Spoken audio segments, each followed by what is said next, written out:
from Sara Labati to Bea Alonso, Sharon Cuneta na ang kasunod. Sino po kaya ang susunod? Si Julia Roberts na. May payo ang US-based actress na si Giselle Tonji sa entertainment columnist na si Christy Fermin matapos makatanggap ng ilang kaso mula sa ina ni Sara Labati, Bea Alonso, Sharon Cuneta at dating Senador Kiko Pangilinan. Sinabi naman ni Christy Fermin sa kanyang programang Christy Fair Minute na ang mga reklamong cyber libel na isinampalaban sa kanya ay come with the territory bilang isang insider.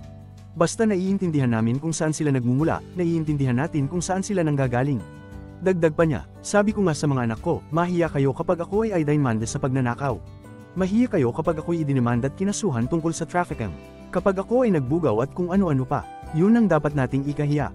Pero yung ganito, cyber libel cases, kasama po ito sa teritoryo ng pagiging mamamahayag natin. Pahayag pa ni Christy, sa ex dating Twitter, pinayuhan ni G. Tonji si Christy na oras na para magretiro.